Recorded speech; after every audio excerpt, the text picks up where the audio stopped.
As an amateur urban explorer, fascinated by the old and abandoned, I couldn't resist checking into the newly renovated Clemwood Hotel.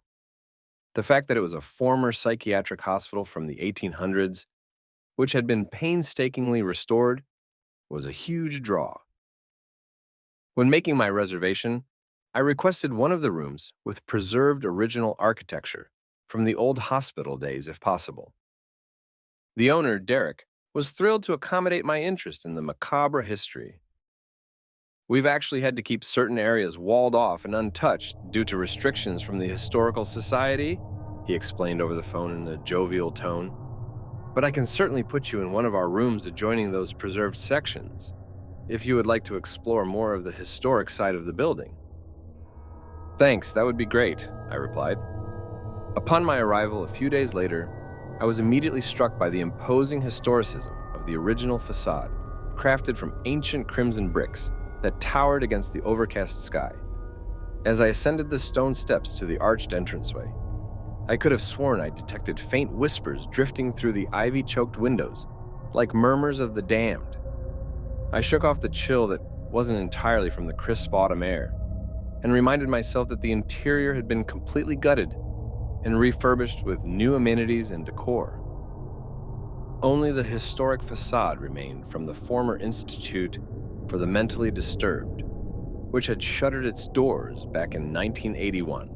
After over a century of operations.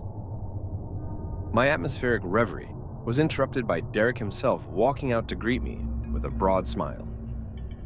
Gareth, I presume. The tall, trim man with graying temples extended his hand as he emerged from one of the hallways, a welcoming smile plastered across his tanned features. Derek Ostler, hotel manager. Glad to have you aboard. I returned his firm handshake, forcing a grin of my own. Likewise. This is a remarkable renovation, Derek. You've clearly poured a lot of money into transforming the old place. He chuckled, arching an eyebrow. That we have, my friend.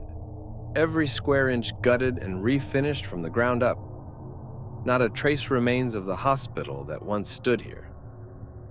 Well, almost no traces, he interrupted himself. It is wonderful to finally meet you in person.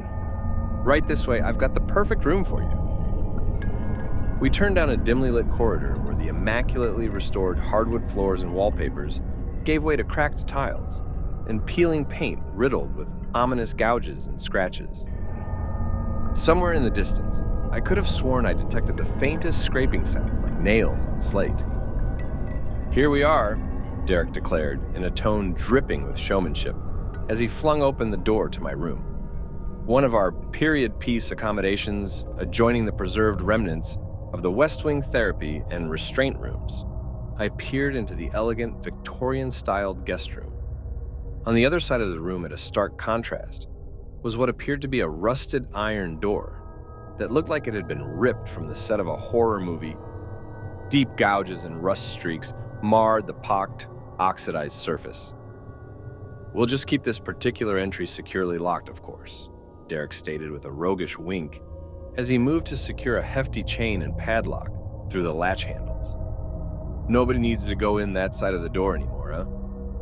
I swallowed hard, nodding. Thanks, Derek. This is perfect. That night, after the affable manager had departed, leaving me to my own devices, I settled into one of the guest room's plush leather chairs and simply absorbed the ambiance.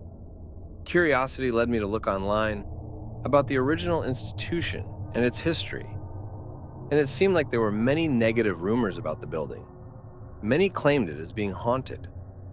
Also, it was abundantly clear that nobody else wanted to take on the project of restoring the dilapidated institution. Suddenly, just after 3 a.m., a chorus of tormented howls and rattling chains that caused every hair on my body to stand ramrod straight. The terrible cacophony built in intensity until I clasped my hands over my ears. From the corner of my eye, I glimpsed a hunched, desiccated silhouette manifesting in the half-light behind the sealed door. It craned its emaciated face toward me, its hands stretched out in a beckoning gesture as a gravelly, inhuman rasp slithered forth. "Join us." In an instant, the hellish apparition dissipated like a puff of acrid smoke. The wails and clanging ceased abruptly, plunging the room into an eerie, unsettled silence. I continued to sit there for what felt like an eternity, trembling and frozen in place. Had I really just witnessed one of the tormented souls rumored to haunt this place? My pounding heart and clammy palms insisted it was no mere hallucination. The next morning, I could scarcely muster the courage to approach the front desk and demand another room, far away from the preserved, historical areas of the hotel. Derek's expression remained diplomatically bemused as he agreed to move me to one of the newer accommodation wings. "All these rumors about the haunting are just the usual routine for abandoned buildings," he said when I tactfully tried to inquire about what I had experienced during the night. "Must have been a bad dream." I could only mutely nod, still shaken to my core. My reprieve from the paranormal disturbances was to be short-lived, however.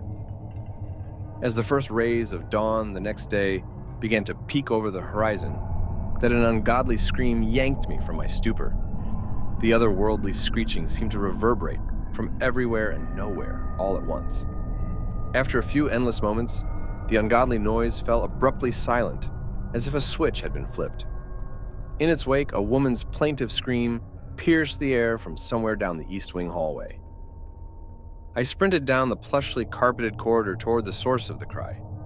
I arrived at the door to room 237, bathing the elegantly appointed suite with the harsh glare of the hallway lights.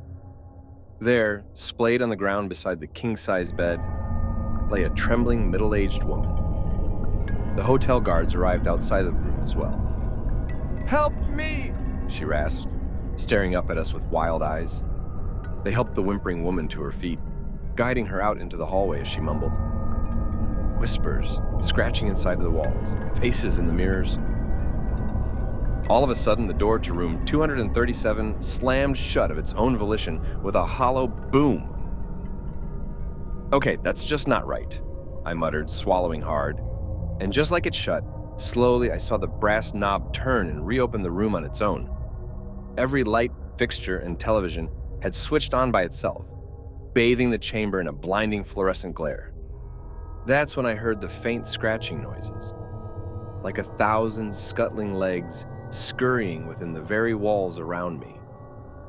I ran back down the hallway for dear life. I didn't even await checkout. I grabbed my bags and bolted from the hotel, never once daring to look back. The evil power lurking within those hallowed, repurposed halls had begun seeping into every crack, every crevice, every pore of the accursed place.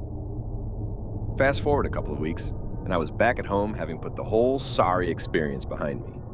One evening after supper, I turned on the television in hopes of distracting myself from memories of the horrifying encounter still fresh in my mind.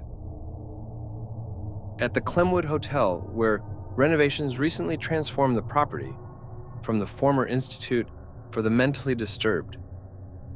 Details remain scarce at this hour, but multiple sources confirm the entire hotel staff has seemingly vanished without a trace.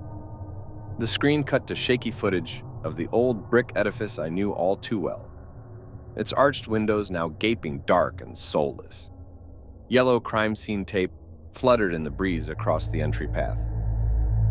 Authorities are investigating the bizarre disappearances, the reporter continued in a grim tone, but are thus far baffled as to what could have happened. No evidence of foul play or struggle has been uncovered as of yet. I felt a cold sweat prick at the back of my neck as the camera panned across the lobby windows, where desperate handprints smeared the glass from inside. In the dim lighting, the frantic impressions almost appeared to be beckoning,